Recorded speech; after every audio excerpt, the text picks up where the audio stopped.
Well, listen. Or calcium. We've done a great job in fortifying milk with vitamin D. There is a great deal of calcium in that milk, plus a lot of fat. Okay. Now, if you want to have fat-free milk, if you like milk, you like the taste, you don't mind the fact that you're ingesting a foreign protein from another animal, okay, there's fat-free milk. Just if you're going to break it down. Yeah, you can do that. You can have the fat-free skim milk. You can do that, okay. But the big problem is you're ingesting a product that is, what is milk engineered to do? For any mammal, right? Milk comes from mammals, from the mammary glands. Why? Every little organism that's born, whether it's a chimpanzee or a little dog or a horse or a cow or a human, we have mammary glands. The females have mammary glands. Why? So the little animal that's born can go from this to this very quickly. Get that baby to grow very fast. Fat, protein, minerals, and that's what milk really does. After you get to that point, if you continue to drink the milk, you're going to have the consequences, which is obesity, okay? Because it's a high-fat. Now you could have the skim milk and the low-fat milk, and you'll offset that. But again, as a physician, my own personal opinion, what I've read and how I treat myself and my family, is I don't believe we should be drinking any mammary secretion from another animal. Human milk for a certain period of your life, and that's it. Because we also have a lot of milk substitutes. We have Rice Dream, we have Soy Dream. Exactly. Do you recommend those? 100%. Rice milk, soy milk, almond milk, all of those things that are actually good for you and also are supplemented with calcium and vitamin D. Doesn't soy, though, have these phytoestrogens that mimic the estrogen response in the system? I've heard that that's actually destructive, especially for children, and that might be one of the reasons why we're seeing earlier puberty in girls is because of the infusion of soy and day-to-day food. And you should also break your intake of soy. Yeah. Because I've heard that you drink it for like a cycle of like 2 months and then you stop. Stuff like that as well. Again, nothing comes without consequences. So you're absolutely right. With soy, we have seen that. No one really knows the effects of the estrogen, but we know that there are phytoestrogens in the soy milk, and a lot of research is being done, and hopefully we'll have an answer. But for now, you're right, and it's a matter of, again, moderation.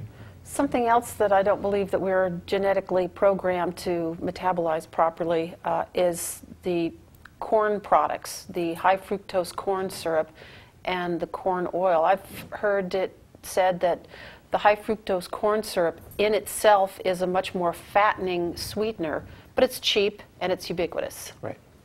It's fattening because it spikes up your insulin levels very quickly. So the relation between sugar and fat, our metabolism is directed by 2 molecules in the body, glucagon and insulin.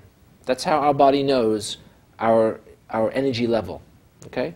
So if you ingest high fructose corn syrup, or whether it's fructose, sucrose, glucose, whatever it is, you will raise your blood glucose level, okay? Once that happens, you raise your insulin level.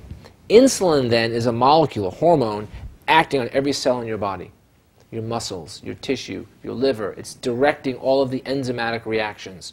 So that's that link, okay? High fructose corn syrup spikes your insulin level very quickly, and boom, you go down the fat cascade, the fat building cascade. God, it's so hard to escape, too.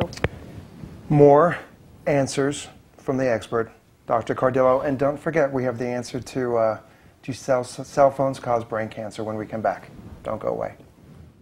Welcome back to Healthline. Suzanne Whatley along with Gregory Zarian, and you have been kind enough and inquisitive enough to email and fax us your questions that you would like us to pose to the expert here on Healthline. Now, we were just addressing milk and dairy, and after 1.5, you feel, Dr. Cardillo, that people need to quit ingesting that. What's a great way for people to get calcium then? Okay, so as long as you're having a diet that's rich in green leafy vegetables, the spinach class and whatnot, you'll get enough of your calcium. We also recommend, especially for females, to take a multivitamin that has calcium or calcium supplement, especially before age 25 for most females, because that's when you've pretty much laid down most of your bone growth, and after that it's all bone loss. So earlier in life, childhood into adolescence into young adulthood, make sure you're ingesting calcium supplements, okay, especially with the females, and eating a lot of green leafy vegetables. And you'll get enough calcium. Spinach. We have one of our viewer questions here. You mentioned spiking insulin, and it made me think of this question from one of our viewers about diabetes. A friend of mine recently died from a diabetic coma. I didn't realize people died from diabetes. Is diabetes really such a serious health risk? I thought people with diabetes just take insulin and they will be fine. Can their blood sugar levels really be fatal? That's a great question. Okay, let me describe this really quickly. There are two types of diabetes. We used to call it type 1 and type 2. Now we're kind of migrating away from that. It's really insulin dependent and non-dependent. But okay, why is it called diabetes? You have an elevated level of sugar in your bloodstream. Okay, that's the premise. How do you do that? Number one, you knock out your pancreas. Okay, and that's type 1 diabetes. Usually happens when you're young. And these are the people that get a cold or a viral illness. They make antibodies, and those antibodies attack the pancreas. They destroy it. Boom, no insulin. Okay? That's type 1 diabetes. Those are the people whose pancreases are no longer able to control their metabolism. They are dependent on insulin to live. Okay? Our created insulin. Okay? And just the virus goes straight to the pancreas? Well, it's the immune system. So you have a viral infection. Okay. A month later, your immune system that attacked that virus now attacks your pancreas. The specific cells in the pancreas, the beta cells. You lose the ability to make insulin. Okay, that's one type of diabetes. The other type, which is probably what your friend is talking about, saying, oh, I didn't know you died from diabetes, is type 2 diabetes. That's where you're ingesting so much sugar over the course of your lifetime that all of your cells in the body become dampened. They don't respond to insulin anymore. That type of diabetes you usually don't die from, as far as immediate. The long-term consequences, the small vessel disease, you will die from. You will have amputations, you'll go blind, you'll have heart disease, you'll have kidney disease, you'll be on dialysis. But those are long-term effects of many years of not controlling your glucose level for type 2 diabetics. The type 1 diabetics, those are the ones you hear about that are dying, okay? For two reasons. Either A, the glucose level is too high, and they have diabetic ketoacidosis. So when your sugar level goes so high and your insulin level is so low, you can't get glucose into your body, you start metabolizing other energy sources, and you go into an acidotic state. And it's all metabolic, and you die from that. Another way is the diabetic coma, someone who has too much insulin on board. So if you give yourself high doses of insulin, you will die. So for example, you don't eat a breakfast, you don't eat your lunch, okay, but you still give yourself your insulin, you'll be in the ER in diabetic coma. These people have a very difficult time managing. It's a very, very difficult disease to have, type 1 diabetes. Imagine if every meal you ingested, you had to know how many calories you were ingesting, how much sugar you were ingesting, and then modulate your insulin accordingly. It's a very, very difficult disease to have. And that can happen to anybody, this autoimmune attack on the pancreas? It's a combination. It's a genetic predisposition to having the disease, and it usually happens, we used to call it juvenile diabetes because it happened usually in adolescent years. We're seeing now people in their late 20s, early 30s being inflicted with this. So it's no longer just juvenile. It's expanding a little bit.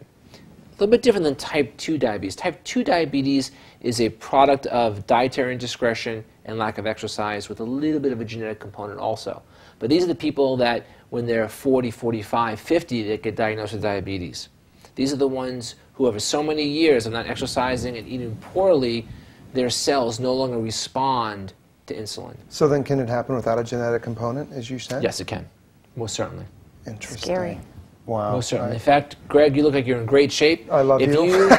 If you started eating really unhealthy foods for the next 10 years and just became this really, very large person, you will get diabetes. Diabetes is the end of the road when you are, not watching your diet and not watching your exercise. Sometimes it doesn't even take that long. I know that the filmmaker who did the documentary Super Size Me, who ate nothing but McDonald's for 3 meals a day for a month, had some long-lasting health consequences, not just gaining a few pounds. Right. We have... Wow. No, it's making me realize and just rethink the fact that we really are just in control of our bodies, and that we put so much stuff into our bodies that we shouldn't.